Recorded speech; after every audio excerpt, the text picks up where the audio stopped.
Meu amigo, minha amiga, seja bem-vindo, seja bem-vinda à nossa quarta aula do módulo de teologia desse curso dedicado ao ministério diaconal. É uma alegria ter você aqui e hoje, de modo muito particular, nós queremos pensar o ministério diaconal no mundo moderno. Qual é o lugar do diácono na missão da igreja hoje? Qual é o seu papel específico quando olhamos para a história da igreja, quando vemos a atuação do grupo dos sete, a que se proporam, qual era o seu lugar naquela igreja em expansão, e olhamos para a igreja hoje, essa igreja pós-Vaticano II, uma igreja ministerial, com uma nova eclesiologia, entendida como Igreja Povo de Deus, com um novo olhar sobre os ministérios da igreja. Qual é o papel do diácono nesse mundo secularizado, nesse mundo marcado pela cultura do provisório? Qual é o lugar do diácono nessa igreja em saída, usando essa expressão tão cara ao Papa Francisco, uma igreja que precisa dialogar com um mundo cada vez mais dessacralizado, movido pela lógica do imediatismo, do consumismo, do hedonismo, da coisificação do ser humano. Vivemos num mundo de urgências, onde as coisas estão cada vez mais aceleradas e, ao mesmo tempo, onde o provisório parece que deu lugar às relações de proximidade, de envolvimento. Nossas relações têm se caracterizado cada vez mais pela lógica do descartável. É dentro desse mundo confuso que o diácono é chamado a ser sinal do Cristo servidor. Então, nessa aula de hoje, eu gostaria de convidar você a pensar a missão do diácono dentro de uma nova perspectiva. Lembra quando nós estudamos na história da igreja a missão dos sete, como eles foram importantes no processo de evangelização dos gentios, como eles levaram a igreja para fora de Jerusalém, abrindo um campo missionário importante? Nos dias de hoje, um novo campo missionário tem se aberto à missão da igreja. Como naqueles primeiros tempos, os diáconos foram importantíssimos para levar a igreja aos espaços que ainda não conheciam a boa nova de Cristo Jesus. Hoje, nesse mundo líquido, nesse mundo pós-moderno, você, meu irmão diácono, é chamado a ser sinal de Cristo nos espaços que ainda não se abriram à boa nova. Você é chamado a estar naqueles espaços tradicionalmente considerados profanos, estar lá como sinal de Cristo para o homem moderno. Hoje a nossa conversa passa pela sua missão, pela missão do diácono nos espaços não eclesiais, onde dificilmente o evangelho é pregado ou vivido, mas que o diácono transita por esses espaços. Eu gosto muito de uma frase de São Francisco. Quando ele enviava seus frades a pregar, ele dizia: "Ide pelo mundo e anunciai o evangelho de Jesus Cristo, e se for preciso, usem palavras." Na aula de hoje, nos dedicaremos a conhecer um pouco melhor o mundo que nos rodeia, o mundo que estamos inseridos, entender suas características, para então pensarmos a atuação do diácono nessa realidade cada vez mais exigente e complexa. Então eu convido você a abrir o seu livro, Ministério Diaconal, História e Teologia. Vamos abrir no capítulo 5, intitulado Ministério Diaconal e a Pós-Modernidade. Você sabe que a periodização da história segue os critérios iluministas de domínio da escrita. Então você tem a pré-história, que é aquele momento que o homem não domina a escrita, a história, marcada então pelo aparecimento da escrita, e onde nós temos a Idade Antiga, Idade Média, Idade Moderna e Contemporânea. Essa periodização não será adotada por nós. Nós adotaremos uma periodização mais fluida, marcada pela modernidade. A pré-modernidade teria como característica principal o providencialismo. O que é isso? É o pensamento segundo o qual Deus está no controle de todas as coisas. O mundo é movido pela providência divina.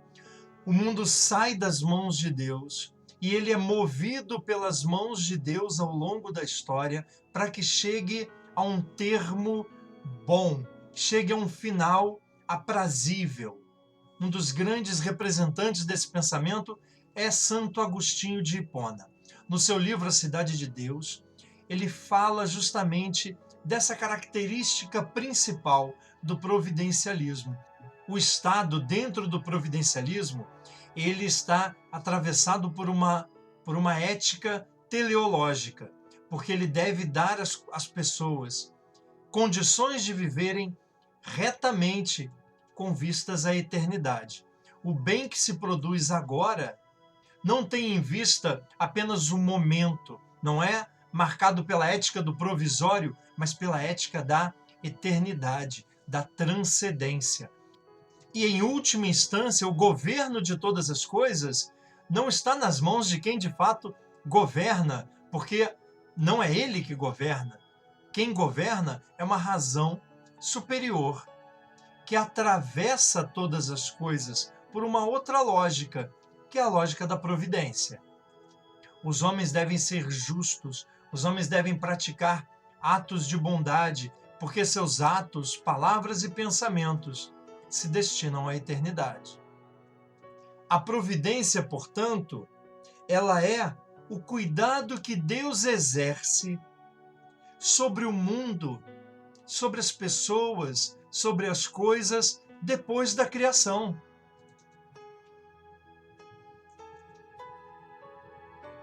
Onde Deus vai então gerir, supervisionar e dar direção para que elas alcancem o seu objetivo esperado.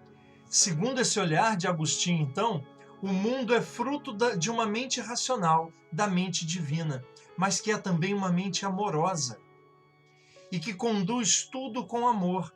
Cabe ao homem, a quem Deus entregou o governo de todas as coisas, cabe ao homem manifestar na realidade essa bondade divina. Então, o trabalho humano, ele deve ser zeloso. O trabalho humano deve cuidar das coisas que Deus deixou, porque o real é sagrado. O real saiu das mãos de Deus. O mundo é sagrado porque no seu interior Deus se manifestou. Veja, será durante o Renascimento, entre os séculos XIV e XVI, começa uma crítica ao providencialismo. Será por conta das discussões em torno do paradigma heliocêntrico, geocêntrico, do processo contra o Frei Giordano Bruno, também contra Galileu, que se produzirá um lento, mas constante processo de distanciamento do providencialismo. Não apenas de distanciamento, mas de crítica ao pensamento religioso. Acontece que o pensamento pré-moderno prometia uma vida melhor a partir da proximidade com Deus. E é essa justamente a crítica que a modernidade vai fazer ao pensamento ligado ao providencialismo. Deus não acabou com as guerras. Deus não trouxe uma vida melhor para o ser humano, eliminando as doenças.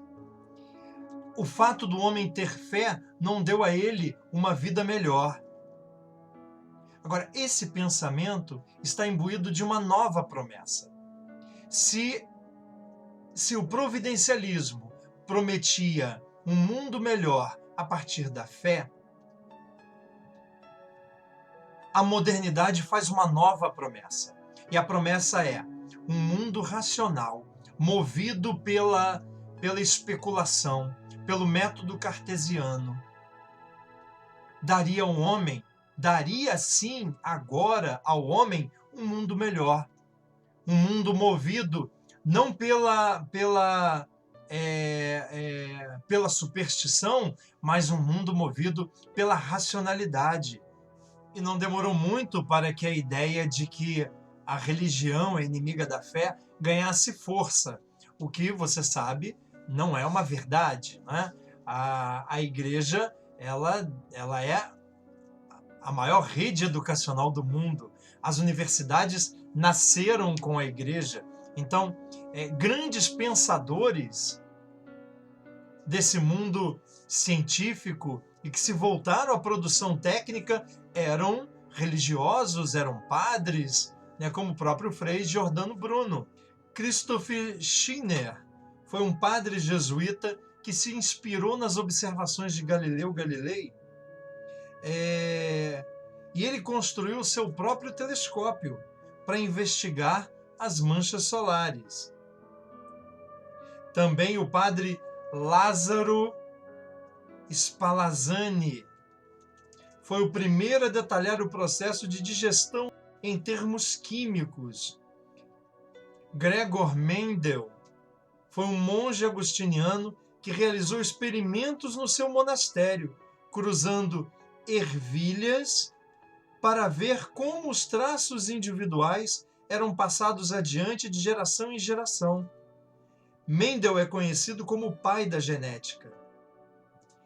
Pierre de Chardin, jesuíta nascido na França, passou muitos anos na China investigando os remanescentes fósseis dos primeiros hominídeos. E tantos outros a gente poderia trazer aqui, tantos e tantos nomes de religiosos, religiosas, padres que se dedicaram ao conhecimento científico, mas não demorou muito.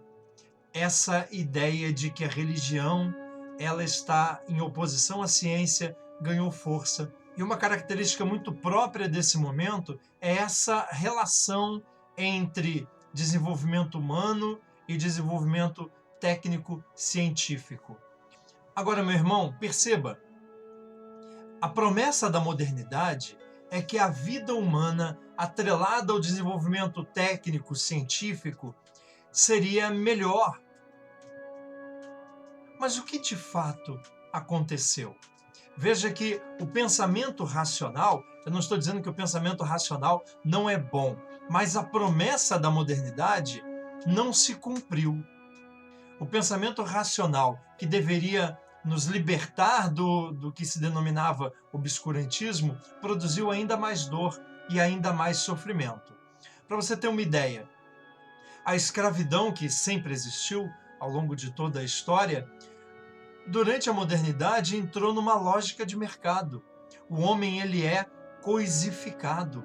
O homem torna-se parte de uma lógica perversa, onde ele é visto como um número. O pensamento racional, que trouxe de fato tanta coisa boa e tanto progresso, também produziu muito sofrimento.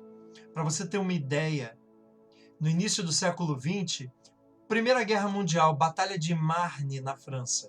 Apenas em uma semana, de 5 a 12 de setembro, morreram mais pessoas do que em todos os conflitos europeus do século XIX juntos. O homem, com seu pensamento racional, aprendeu a dividir o átomo, produzir energia, e com isso criou a bomba atômica.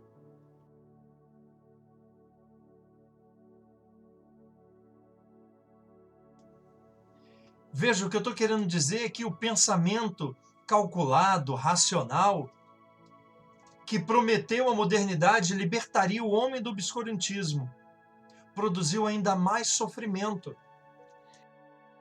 Se a pré-modernidade não foi capaz de tornar o homem melhor apenas com o exercício da fé, tampouco a modernidade entregou ao homem um mundo melhor. O pensamento racional não tornou o ser humano melhor a priori. Uma coisa é desenvolvimento científico, outra coisa é desenvolvimento humano. Uma sociedade altamente desenvolvida tecnologicamente não significa uma sociedade desenvolvida humanamente. Porque, em nome da ciência e da tecnologia, muitas desumanidades foram praticadas. E veja, a própria bomba atômica utilizada em Hiroshima e Nagasaki dão uma dimensão dessa frustração do homem com a promessa da modernidade. A pós-modernidade é, portanto, esse desencanto do homem com a modernidade. Trata-se da sua frustração com o discurso iluminista e com as ideias universais. O homem hoje desconfia das noções absolutas como Deus, pátria, família, progresso, desenvolvimento, verdade, razão, ser, Estado. A cultura pós-moderna é então individualista, hedonista, materialista e consumista. Por quê? Porque se as promessas da pré-modernidade falharam, a fé não traz ao homem uma vida melhor, tampouco falharam as promessas da modernidade, a razão, a noção de desenvolvimento, de progresso, não tornaram o homem melhor. O que resta, então, ao homem moderno? O que resta ao homem de hoje? Resta viver o prazer, porque não há horizonte nenhum a se contemplar mais. Resta viver para si mesmo, porque num mundo onde não há mais Deus, um mundo onde não há mais progresso, futuro, verdade, o que cabe a nós? Cabe viver o presente, viver a satisfação do momento, porque não temos mais nada a não ser o momento de agora. Estamos cada vez mais envoltos com a denominada cultura do selfie. Isso não é tão recente.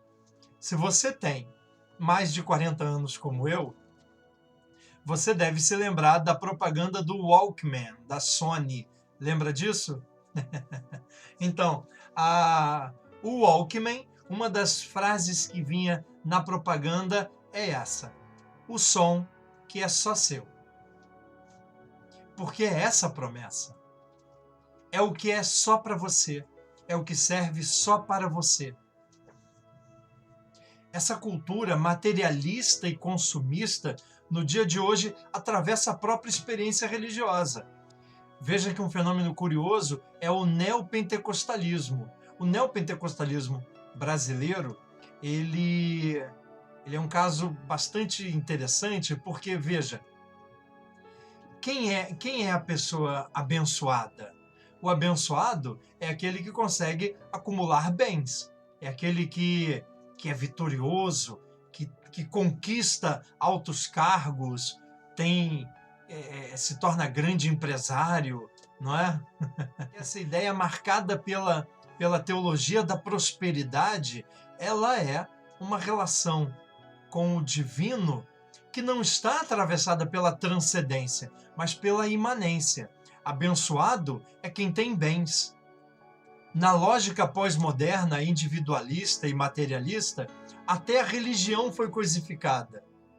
Deus está a serviço do homem, não é o homem que está a serviço de Deus. O homem digno de Deus é um homem que acumula bens.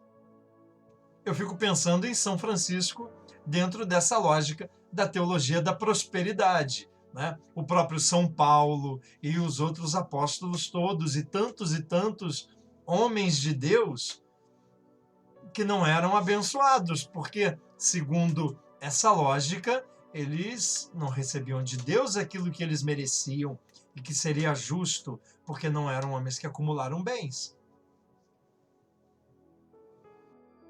Eu gosto muito da frase de Descartes, que é um marco do pensamento moderno, onde ele diz: penso, logo existo. Se a gente pudesse parafrasear esse pensamento de Descartes para a pré-modernidade, nós diríamos: creio, logo existo. No pensamento pós-moderno, certamente é consumo, logo existo. Você vale por aquilo que você consome, não por aquilo que você é. Você vale por aquilo que você mostra aos outros que você é, não por aquilo que você é. Você tem valor apenas pelo modo como você é percebido, segundo essa lógica do consumo. Agora nós somos o que compramos, nós somos o que vestimos, nós somos aquilo que nós somos capazes de acumular dentro das nossas casas. Pois bem, esse mundo materialista, esse mundo consumista, cada vez mais tem coisificado o ser humano e coisificado as relações humanas. Dentro dessa característica, nós podemos dizer que a pós-modernidade ela vai dessacralizando a experiência humana. E dessacralizando a experiência humana, inclusive separando a relação do homem com Deus no mundo. Porque antes o mundo era concebido como realidade sagrada. Com a modernidade, nós vemos que há um distanciamento, essa relação entre o sagrado e o profano é uma invenção moderna. Mas veja, o mundo é obra de Deus, o mundo é sagrado, mas para a modernidade, o mundo não é algo a se contemplar, o mundo é algo a se explorar. E porque eu devo explorar o mundo, eu tenho que arrancar dele a sua confecção de algo sagrado, que manifesta o divino. O mundo, ele existe para ser explorado, conquistado. O que é um mundo profano? O mundo profano é aquele mundo no qual Deus não se manifesta. O mundo foi recortado. Há os espaços profanos e os espaços religiosos. O espaço religioso é aquele no qual Deus se manifesta. E o profano? O profano, Deus não se manifesta ali. Mas essa ideia de modernidade, ela está ancorada no pensamento de que o lugar onde Deus não se manifesta é o lugar da exploração, é o lugar do lucro.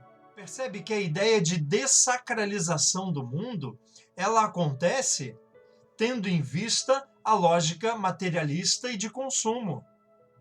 Esse mundo materialista, hedonista, consumista, não é capaz de produzir alegria e felicidade no homem. É verdade que os bens contribuem para a felicidade do ser humano.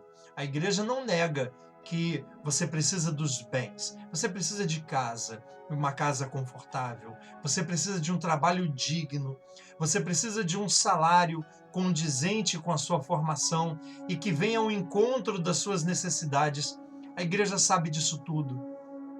Mas a igreja não pode jamais concordar com a ideia de que o consumismo tornará o ser humano melhor, porque isso não é possível. Sabe que, diante desse cenário confuso que nós vivemos hoje, existe um autor, que é um autor pessimista, que é Schopenhauer. Schopenhauer, no século XIX, ele já trazia para os seus debates uma noção muito interessante sobre felicidade. E ele dizia que os bens não são capazes de tornar o homem feliz, por uma razão muito simples. O grande problema do ser humano é que, desejando os bens e trabalhando para adquiri-los e para acumular bens, o homem vive um grande impasse. Esse impasse marcado pelo desejo é o grande problema da falta de felicidade. Schopenhauer vai dizer que a vida humana oscila entre a frustração e a monotonia. Por quê? Porque quando você quer muito alguma coisa e você trabalha para conquistar aquilo, quando você consegue, você compra, você conquista o objeto do seu desejo, você é tomado por uma alegria. Mas essa alegria dura pouco tempo, não é verdade? Você conseguiu aquele bem. Não passa muito tempo, aquele bem caiu na monotonia das coisas que você já tem. E logo aquela alegria do desejo conquistado, desejo realizado, ele é substituído por um novo desejo. E aí você passa a correr de novo atrás daquilo que você não tem. Porque aquilo que você já tem ficou monótono, foi diluído no meio de tantas outras coisas. E quando você não consegue, você não realiza o seu desejo.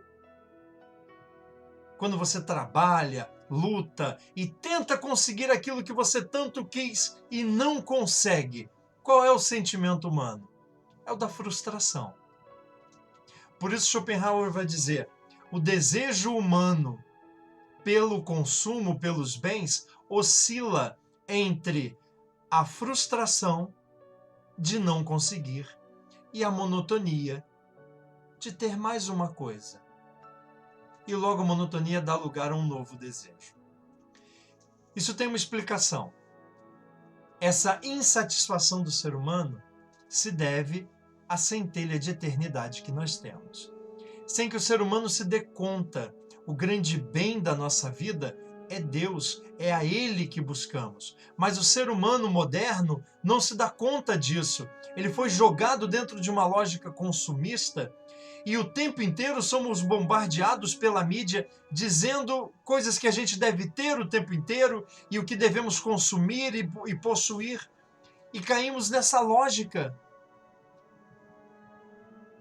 onde estamos o tempo inteiro atravessados pelo desejo.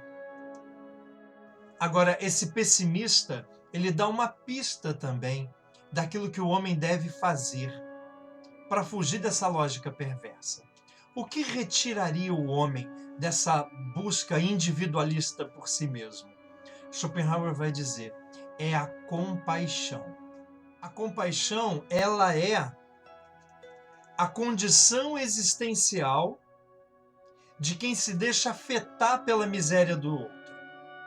O homem pós-moderno tem sido anestesiado pelo indiferentismo, pelo individualismo, e esse isolamento físico e existencial tem produzido um arrefecimento das relações. Para Schopenhauer, a compaixão é a chave para retirar o homem do individualismo. Esse homem apático, indolente, que desviou seu olhar do sagrado, que dessacralizou a vida humana, encontra na compaixão a razão para sair desse isolamento. Porque todos nós somos afetados pela dor do outro, não é verdade? Parece que Deus colocou no coração humano uma centelha da experiência divina de transcendência. É a caridade, é o encontro com o outro, a solução para o homem moderno. Então essa vida humana atravessada pelo sofrimento, ela ganha novo vigor a partir do amor compadecido, do amor que nos leva a sairmos de nós mesmos e irmos ao encontro do outro. Mesmo o homem mais atravessado pelo materialismo é capaz de se compadecer com o sofrimento do outro.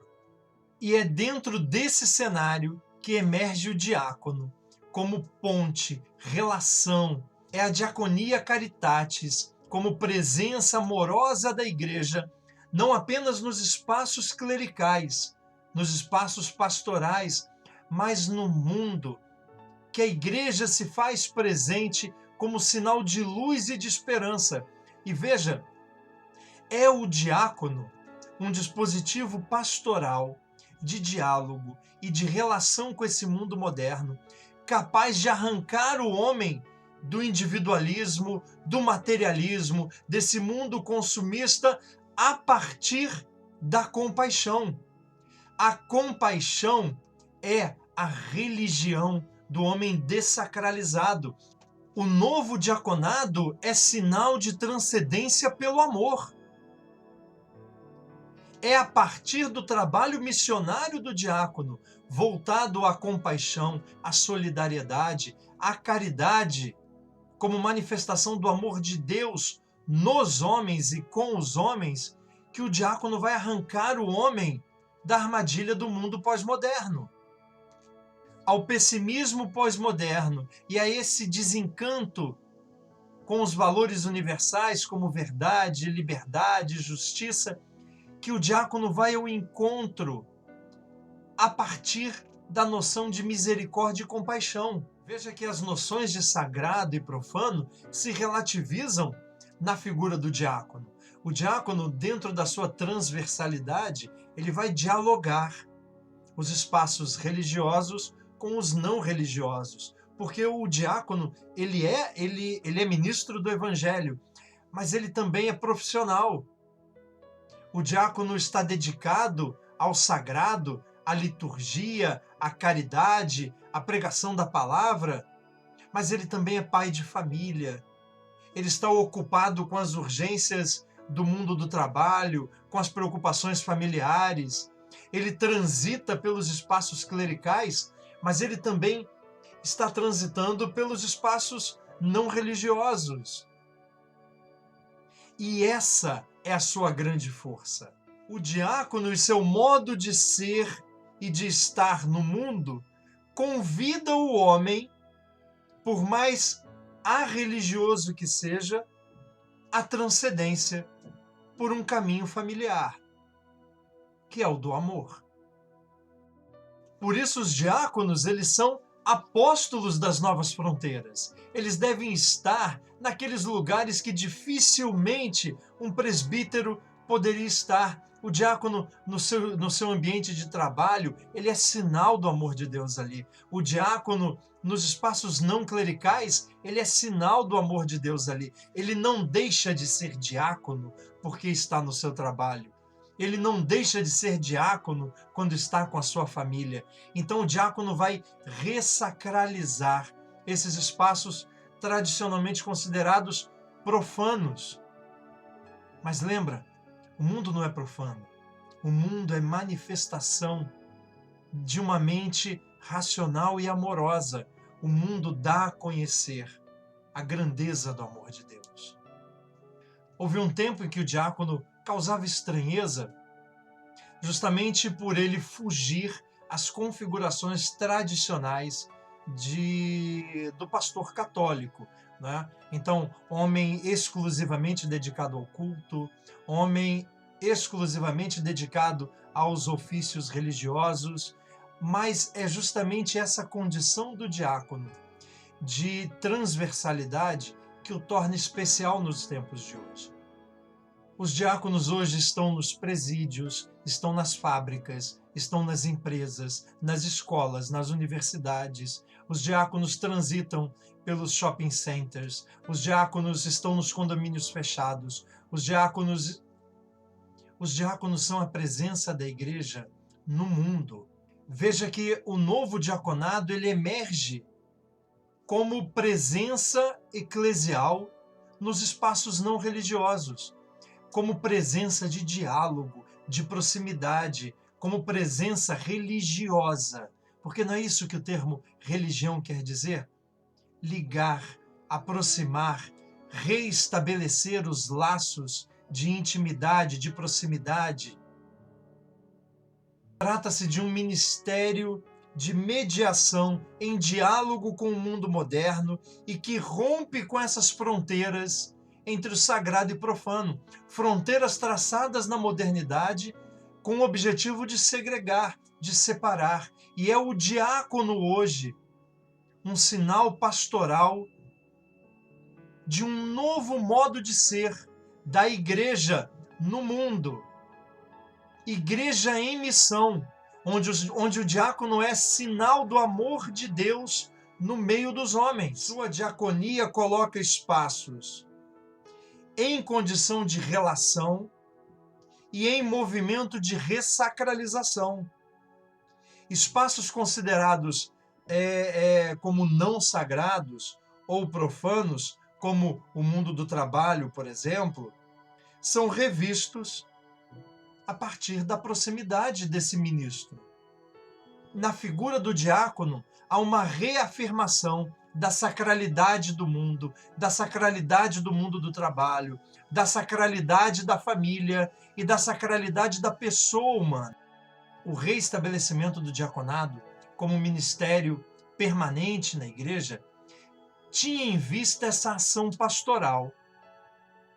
O Papa João Paulo II mesmo disse isso diversas vezes, que o lugar do diácono não deve ser exclusivamente o das pastorais instituídas, o espaço paroquial propriamente dito, mas o diácono deve ser igreja ad intramundo, nas universidades, nos presídios, nas escolas, nas fábricas, nos escritórios. Onde o diácono se faz presente profissionalmente, ele não deixa de ser diácono. E ali ele é chamado a estabelecer uma diaconia, um serviço de amor, convidando a todo instante os homens à mesa de Cristo.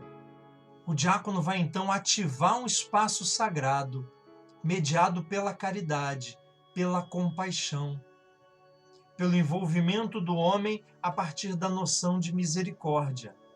O diácono ele é, portanto, sinal desse amor de Deus. E nesse mundo marcado pelo materialismo, pelo consumismo e pelo hedonismo, o diácono é chamado à cultura, a testemunhar a cultura da caridade, do amor fraterno, convidando o homem moderno a todo instante à mesa de Cristo.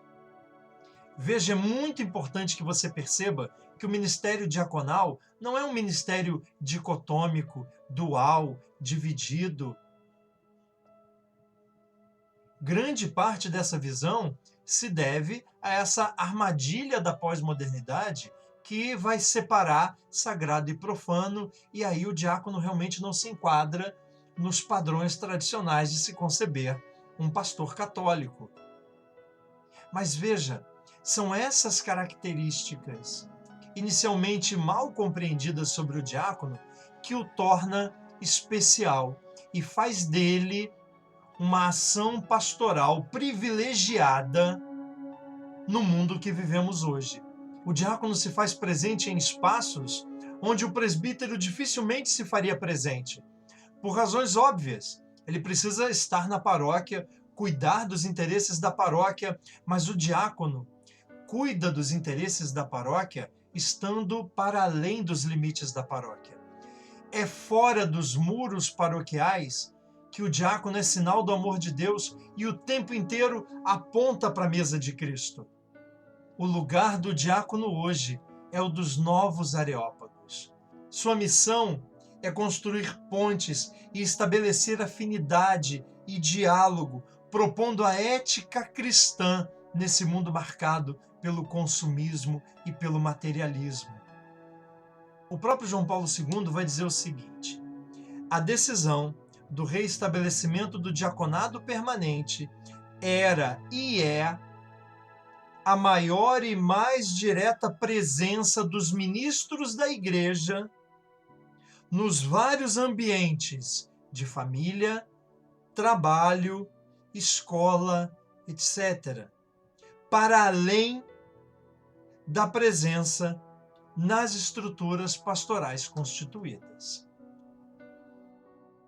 À semelhança do Cristo servidor, o diácono é chamado a produzir encontros e, como bom pastor, ir até aquela ovelha desgarrada, perdida e abandonada. Nesse sentido, a gente pode dizer que o diaconado ele é um enriquecimento fabuloso da missão da igreja. E é justamente esse o nosso tema na nossa próxima aula. Um grande abraço e até lá!